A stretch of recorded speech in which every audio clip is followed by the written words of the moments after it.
will. Whatever it takes. Whatever it takes. Whatever it takes. I won't let my father sacrifice being king. I'm gonna catch this bastard one way or another. Whatever it takes. And you know the truth.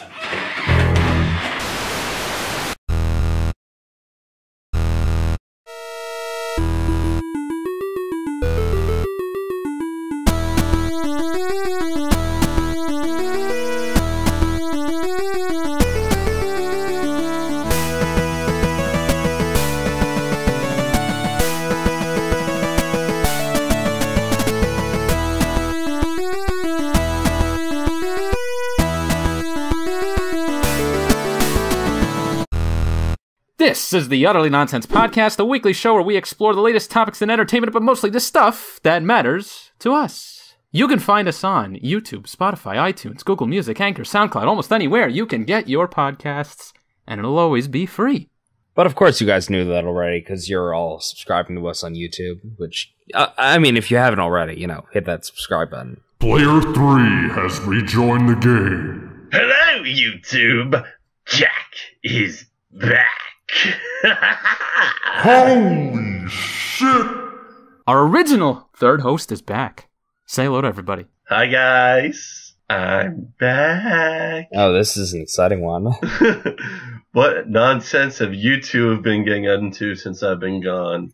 Basically, it took us getting to a spring break for me and Jack to actually get him to come back on, but, we're glad to have you, buddy. Yes, when he's on campus, he's very busy, and if you want to know what he's doing, you can watch A Day in the Life of Jack Burns.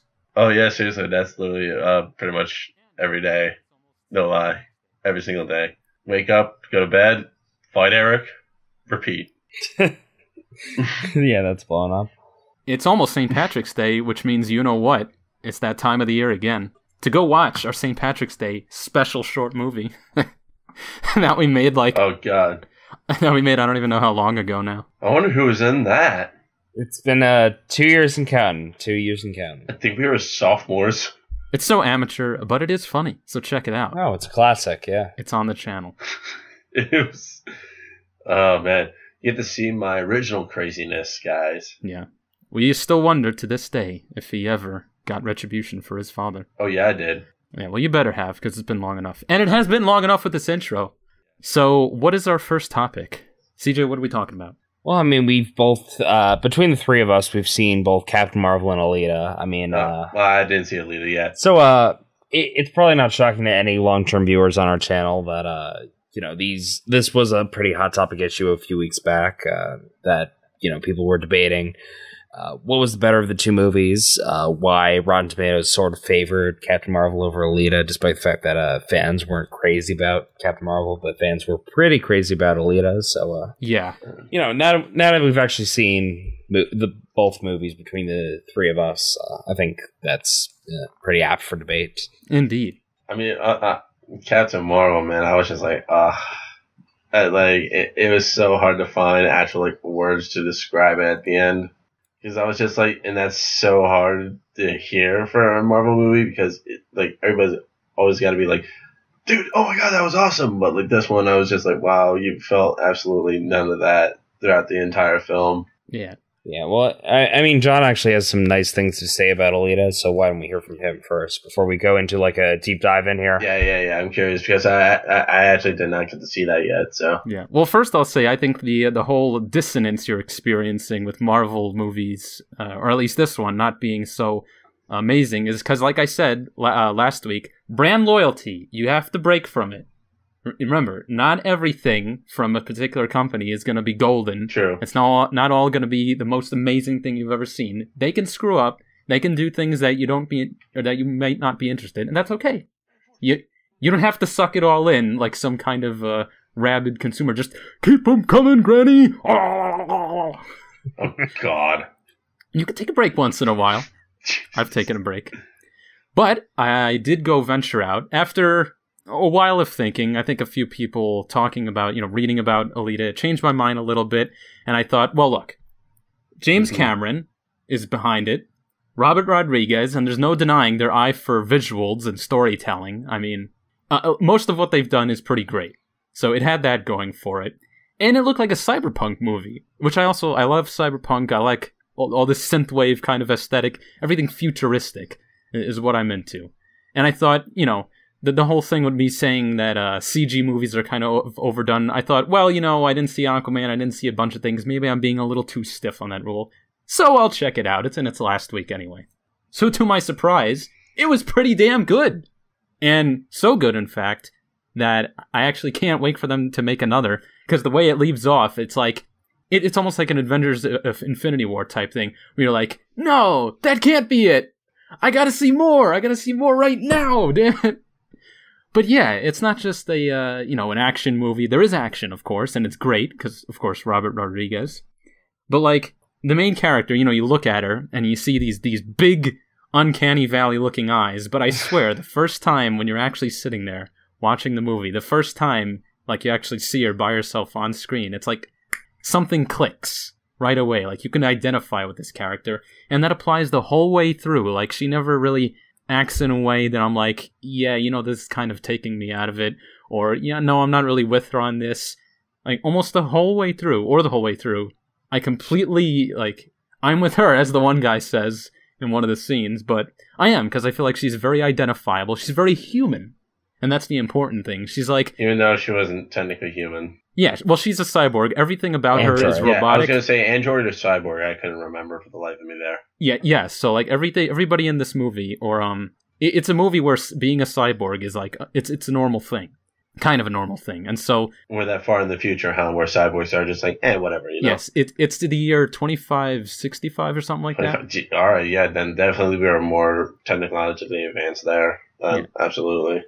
That's another cool thing, is that this movie does a decent amount of lore building, but not enough that it gets you away from the main character, which really is the focus of the whole movie. Like, that's what keeps it grounded. It's just how identifiable she is. Not like you can put yourself in her place, but just the way she feels about things. It's all very, like I said, it's all human, it's good, it's great, and there's still a whole lot more to explore lore-wise and world-building for a sequel. And I'm just hoping that they'll give it a chance and not wait too long like they did with Pacific Rim. But yes, I can see why the people commenting on our channel are so passionate about it. I agree with them. Yeah. This movie is worth talking about. I definitely feel like I have to give that a decent chance. Alita Battle Angel. Yeah. Yeah, again, just seeing the fan response from this, I'm very inclined to see this at this point. Especially just from what you've said so far. Like, if I don't see it this weekend, I'm going to probably try to see it next week while I'm back in town. Yeah. Which is kind of a surprise, because I think the last major anime or manga adapted movie was Ghost in the Shell, and that got kind of a meh reaction. What in the world is that? It was the Scarlett Johansson thing. Got a huge controversy against her for whitewashing. Right. It's so stupid already. It was a similar thing. It's another future thing with, like, cyborgs and whatnot. The main reason why I didn't go see that was because I don't like Scarlett Johansson. I just don't like her in lead roles. I'm sorry. You don't like her as Black Widow?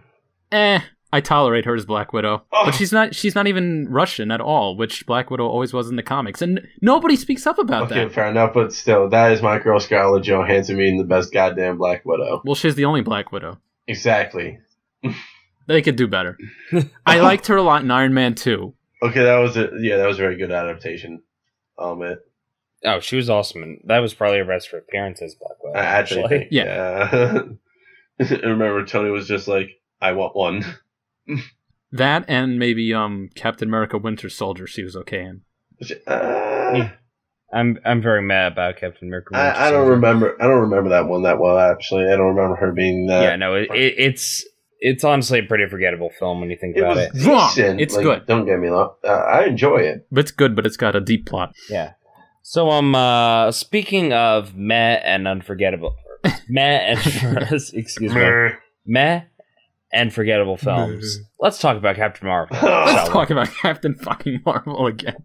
Cool transition. Yeah, I mean, we're never gonna live this down, are we? No. Okay. We're gonna get a bunch of feminazi haters on Twitter now. Yeah. No, I mean, no matter what, if we talk about this, we're going to either be considered... Send me your hate. We're either going to be considered sexist or feminist, so let's just dive into this. It had nothing to do with any of the actors' portrayals or acting jobs or performances whatsoever in my book, just stating right now. It was with the movie and the movie itself. That is my only grievances about this movie. Yeah, God forbid we have an actual opinion. You're not allowed to have an opinion unless it's in agreement with the hive mind. Are you agreeing with the hive mind? Otherwise, you will be disassociated from the collective and banished. Oh my god. Yeah, the Borg wants us to join, and we're getting even closer every day. Resistance is futile. You will be assimilated. Okay. I think I'd rather get assimilated. So, I do want to say, just initial response for Captain Marvel in a word, meh. It's like it's not the kind of movie that I hourly hate, but it's like it's so far beneath so much of the Marvel Cinematic Universe. You have to wonder how it got past pre-production. Oof. Ouch. Yeah. But yeah, like from here, like there were aspects that I enjoyed and all that. It's just like like with Fury and I'm sorry, spoilers if you didn't already see it, but God forbid you are watching this before you even see the movie. But whatever. Don't but, see like, the movie. the fact that a cat or whatever Flerken. the hell whatever it's called, Flerken, yes, the Flerken goose was the best character. Set just shows how like they were so ill prepared for this movie. Yeah, I mean that's painfully true. Like, it's gonna be a yikes for me. yeah. Like, I really wanted to love Brie Larson's adaptation. Like, no, I'm just saying right now, she did a good job. I was just like, okay, but it's not going to be memorable. It's going to be like Jennifer Lawrence Mystique. I'll be like, oh, shit. Yeah, that happened before. Like, I'm sorry, but that's what I got to compare it to. Yeah, so John, you don't mind if we get into spoiler territory here, do you? Absolutely not. I do not care whatsoever. Spoil, and spoil. Spoiler alert! Nerds, watch out. So first of all, I want to say that it felt like the kind of movie that it felt like it wasn't even a full movie. You know, it felt like a short film that just went on for 2 hours. You know, Agreed. It didn't really have much of a plot. It was pretty just dull to watch. I was just like, oh yay, amnesia factor. Let's go through this trip again. Yeah, that was just a dumb way to tell an origin story. Like, it was the worst way to tell an origin story in all of Marvel. Actually, no, hold on. It can be done right because they do it in Alita.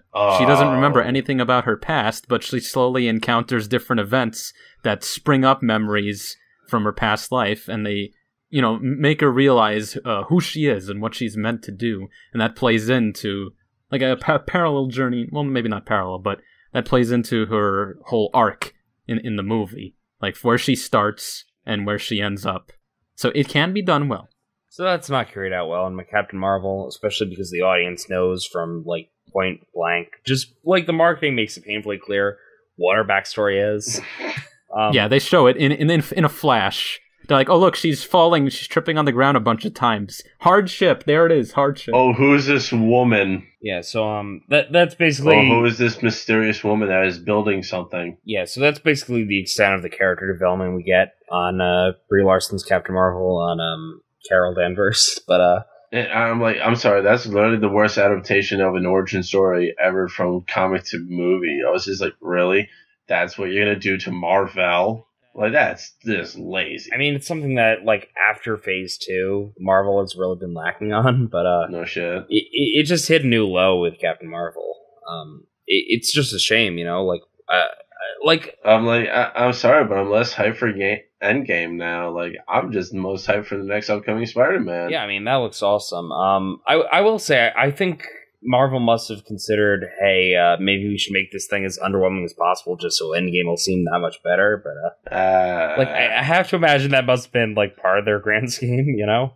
I don't think so, though, because look at all the hype there was for Black Panther, and then Infinity War came almost right after. Yeah. Well, I mean, really? Captain Marvel, or Black Panther was, again, like, a similar sort of situation, but, even that was, like, standard Marvel, but it was still enjoyable, like. Well, according to all the press it got, Black Panther was certainly the cat's meow. I hate you. I had to do it. God, John. But yeah, so, and I didn't even realize that parallel at first, that both of their stories kind of begin with amnesia. But here's the difference. Alita is very likable.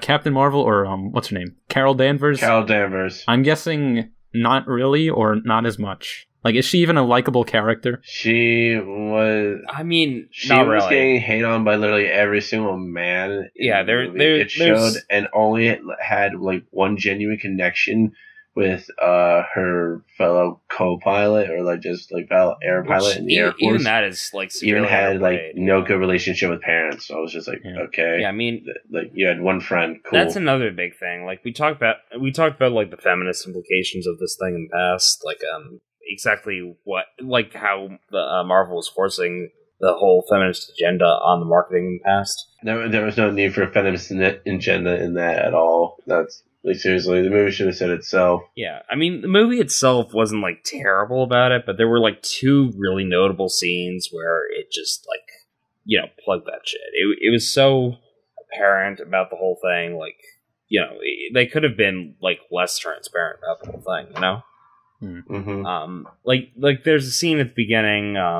It's like when she confronts the biker eventually, and the biker is like looking at her, and the biker's like, "Oh, hey, why don't you give me a smile?" You know, it's like that typical feminist talking point. Oh yeah. Like, it's like so goddamn cheesy. I literally saw what I saw in commercials about like the feminist agenda. Yeah, I was just like, really? Yeah, like you made it that kind of scene. I mean, you have to wonder if there's a guy in reality who's ever said that to a woman, but that seems to be like every feminist seems to bring that up. I feel like that hasn't happened to like anybody in real life since like early 2000s. Yeah. Let's be real.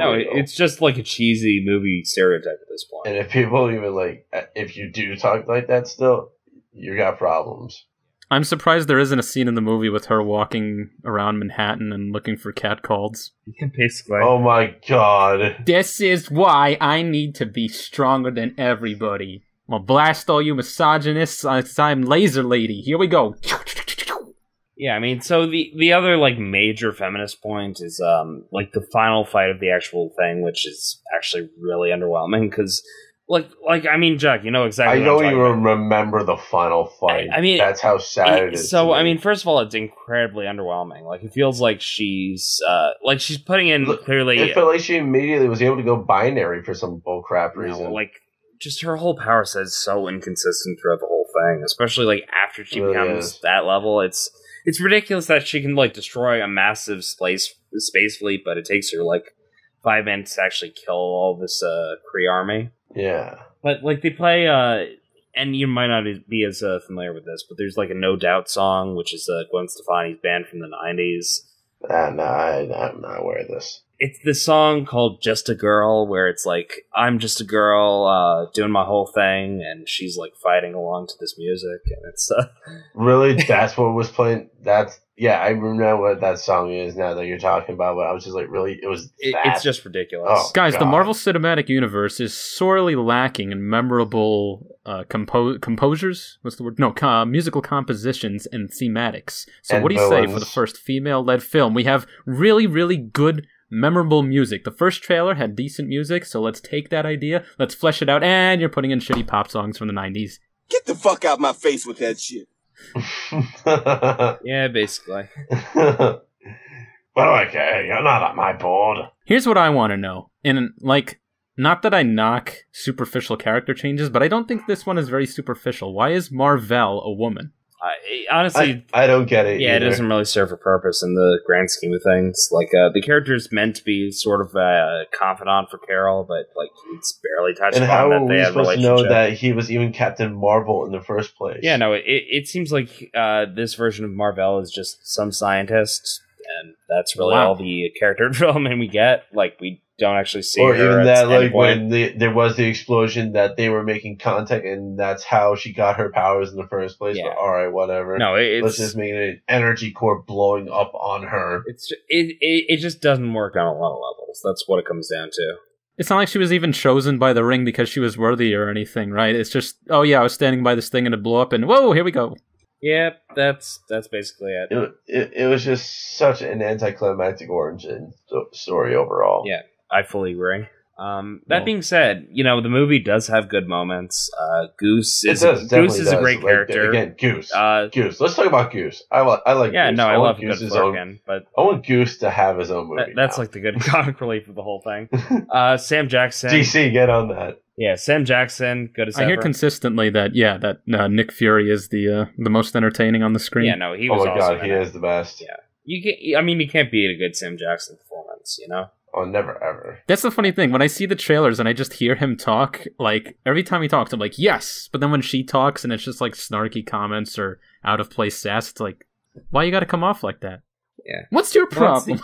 That's the other positive for the movie itself. Like, she seems more emotional than she does, like, in the trailers. Like, she actually seems to give a performance, whereas in the trailers, she's, like, the most benign thing, you know? Also, I do have to give it to the actor playing Phil Coulson. Because that made me happy seeing a young Coulson. Yeah, Clark Gregg. Yeah, seeing him again made me very happy. I was just like, yes, he has hair. Yeah. He was good, even if he was underused. He's always good. Yeah, and again, very underused.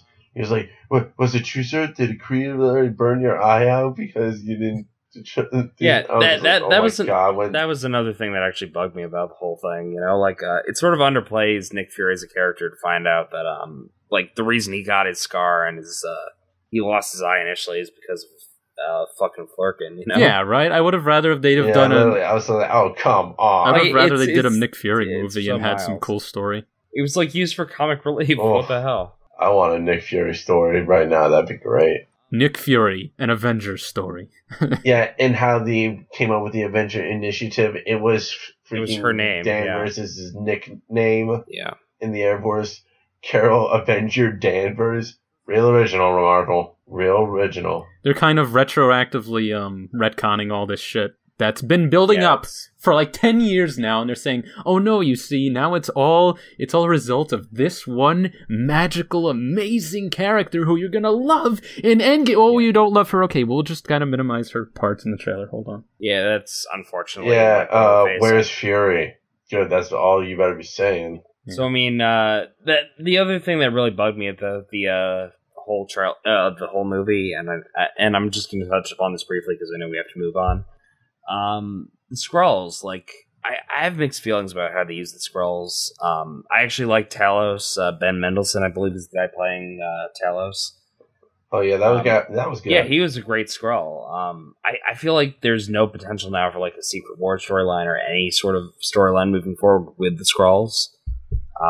Yeah, I mean, like they just sort of portray them as being this empathetic character. Literally, like I saw them as the little like creatures from Rick and Morty that, like from season 3, that like some species just kept hunting and killing them because like they were just simply there. Yeah, basically. I mean, like, at this point, they're like Captain Marvel played through the whole good versus evil dynamic. And, you know, good on them for reversing the whole thing, but it's like it was still a good versus evil dynamic. It's just boring, you know? There's no dimension to this whole thing. It's, I don't know. It's really just dull to watch when it comes down to it. I was just like, just and the fact that Ronan didn't even do anything, I was like, come on, man. The twists are obvious. The characters are one-dimensional. That's what it comes down to. Especially Monero, that was the most disappointing part. I wanted their encounter to be so much better. Like I wanted it to be the battle, and she was just like, "Oh, you knew? Is that why we never hung out? No, I just didn't like you." I was just like, "Really?" Yeah, there was some good potential. Some like middle school back and forth girl conversation. I was like, "Come on, that is the best you can do." Yeah, I mean, there was some good potential there that they just fully missed out on. Yeah, right. It could have been so much better. Mm-hmm. So the Utterly Nonsense official evaluation: Captain Marvel. Unless you're a big, huge, diehard Marvel fan, you can basically just skip it and wait for Endgame. Alita, go see that shit if you still can. See that shit, you won't regret it. Online. Yeah, just see it in the theater if you can. I think it's worth it. Definitely worth it. In a generous opinion, Captain Marvel, I give it a 6 out of 10. Yeah, that is really generous. Yeah. 6 out of 10. That's me. Alita, I would legit give it 9 out of 10 solely because there really isn't anything I could nitpick about it, and I'm pretty nitpicky. You think Alita's hot, don't you, John? Hey, now Yeah, she is. That does not affect my objective evaluation of the film too much. Sure, it doesn't. I'm about that hard body shit, man. Okay, so moving on. Today, at the time of recording this, it's technically it's Friday morning now, but we started recording this on Thursday, March 14th. Thursday night. Yeah, so we were actually granted this morning with a new Avengers Endgame trailer, which we'd all like to break down. Ooh, yes. I would love to talk about that real quick. So I guess we should first start by saying if there was anything that really stood out to us, if there was anything that we can take away from this that we didn't already know. There was one thing. At the end of it, they're all wearing these white uniforms that are kind of reminiscent of the Future Foundation Fantastic Four suits. But I think they're spacesuits. I think they're all going to space. Yeah, I was just like, what? Yeah, I mean, so we sort of, like, we've seen sort of this general design, like, with some of the toy leaks. I mean, like, the general assumption that's being made from the fan community is that this is what's going to be, like, these are the suits that they're going to use to journey into the quantum realm and travel into the past.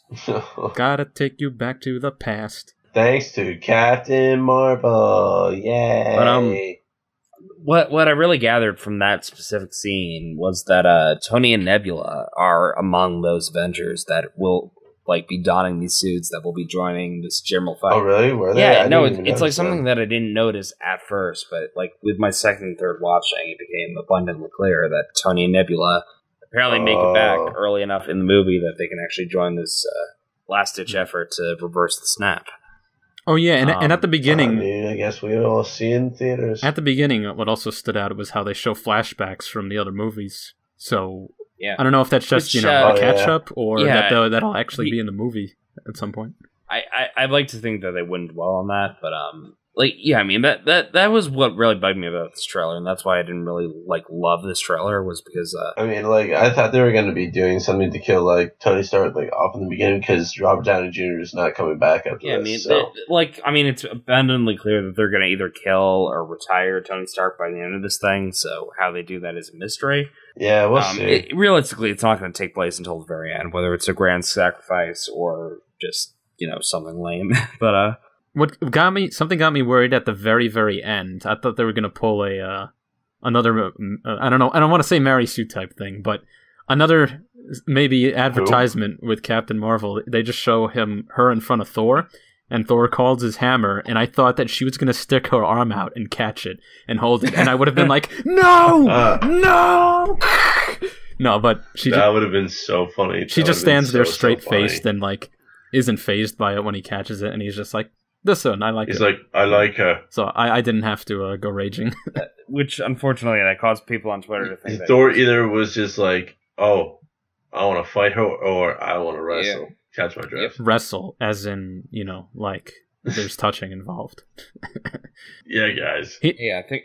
Let's be real, only 13-year-olds watch this. I think we all get what you mean, John. Okay. He's supposed to be with Sif. Yeah. Where's Sif? Well, it's clearly not unfolding that way. Oh, Sif is probably dead anyway. They're all dead. Yeah.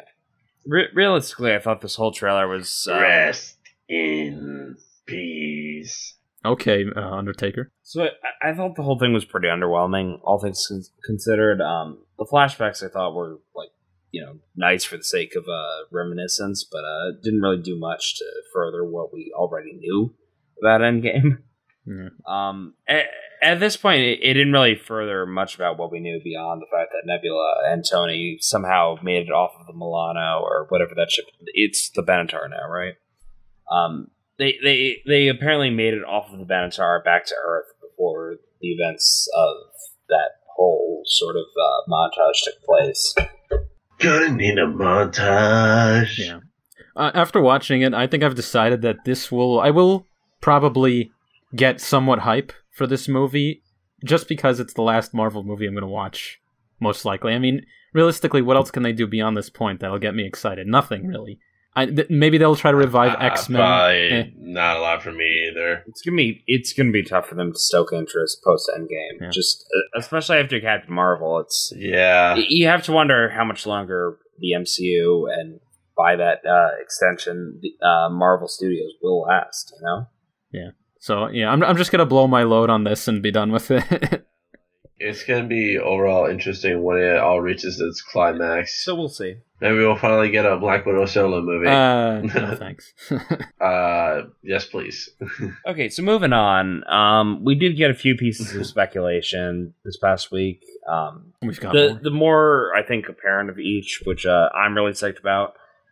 Dr. Fate is apparently getting his own movie in the DC Extended Universe. Well, that I am is all for this. That is according to all for this. According to this website, we got this covered, which has been a rumor factory lately.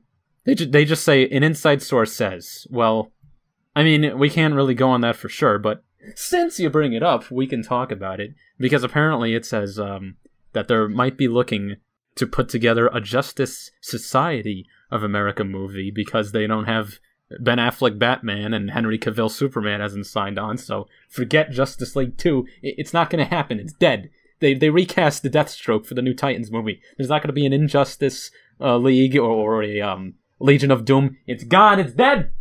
It's not happening. Yeah, which is a shame, but What? What? yeah, I mean, so Who's what? Where? Why? yeah, so I mean, the Justice Society news was news to me. Dr. Fate, like, is a character rooted. Wait, did you say Deathstroke when you meant Deadshot? No, he meant Deathstroke. No. Deathstroke, they're going to have him in the Titans Season 2, which most likely means that he isn't scheduled as a character to be in a DC movie anytime soon. Oh, that's unfortunate. Wait, who's playing Deathstroke then? Like Joe in the- Manganiello in the who's movie. Played him. Yeah. I think So that's I how mean, it that says. was a brief cameo. I was in gonna Justice say, League, yeah. Manu Bennett played a very good Deathstroke and Arrow at least. Yeah, they should have just so- got him to reprise the role, but, whatever. Yeah, I feel like we should just have Manu Bennett as Deathstroke. You know, right. like he proved that he knew what he was doing in Arrow, even though Arrow was I taught you how to fight, kid. Don't ever forget that. exactly what John just did. Yeah, so I mean, Dr. Fate, at least, is a character rooted in the 20th century. He's a character that was sort of based, I believe, in the 1920s. Kent Nelson is the most famous interpretation. And, like, I think, I don't have to explain too deeply who Dr. Fate is. He's Naboo, like this spirit of order. Yeah. Who manifests It's an himself. Egyptian god. Who manifests himself through this mask that whichever user puts on the mask gets the powers. Whosoever And, holds this it's- helmet of Phoebe worthy shall possess the powers of fate. Dr.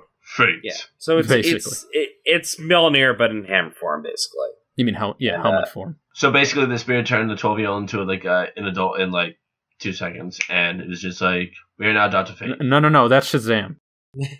Oh, whoops, my bad. Say the word fate and you shall become a guy wearing a mask. Fate? Congratulations. Shazam?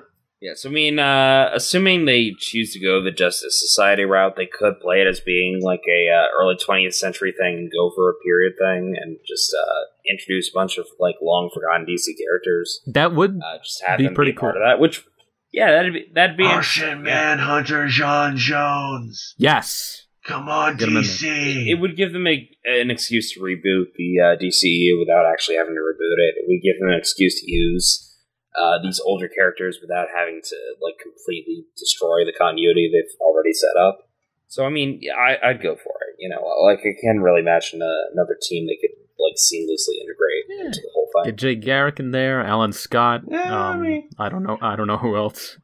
I guess you could have. Nah, you can't really have Superman. We don't need no Superman. Yeah, I mean, they could take liberties with the whole thing and like introduce some like Wonder Woman older could be there. characters. She was around the whole time. Yeah. I mean, hypothetically, yeah. So I mean, I'm anxious to see what they do with the whole thing. I can bear more with Wonder Woman. And we still have Wonder Woman 84 coming out. Who knows when? I Yeah, think that's- God knows sometime. Yeah, I think that's set for 2020 at this point. So 2020. that'll be cool to see. Yeah, but Shazam, I definitely want to see. Yeah, Shazam looks awesome. Oh, I'm excited for that. Yeah. Okay, you got anything else, or are we good? I mean, unless you want to talk about the Batman versus Teenage Mutant Ninja Turtles trailer. Yeah, I still haven't seen the trailer for that. So if you want I to, don't even know if you what want that to is. talk about that, go ahead. Yeah, well, we covered this briefly like a week or two ago, probably like 2 weeks ago-ish, that they were making an animated feature that's based on the whole comic book crossovers, which is getting its third entry very soon.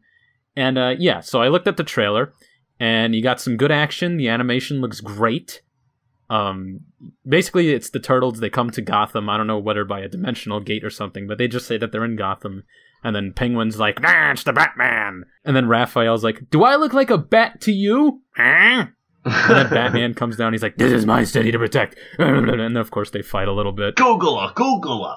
I'm Casey. Yeah, and then they're like, they show the team up with Shredder and Ra's al Ghul, and they're like, I know the person who can destroy Gotham. And they show them holding like a mutagen vial. Wait.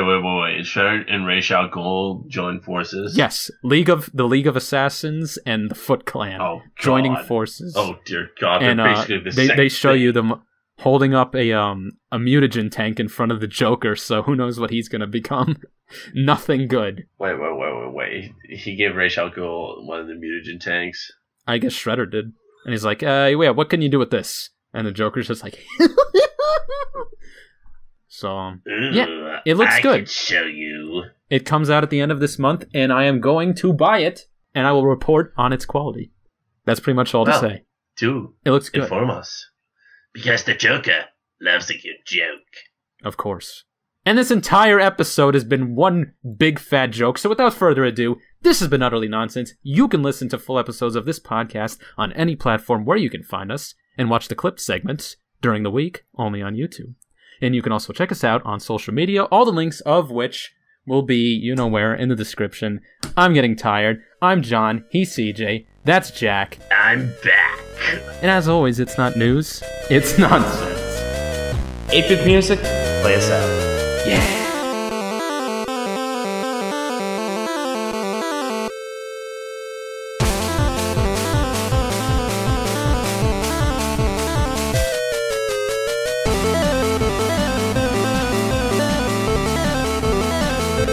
Thank you.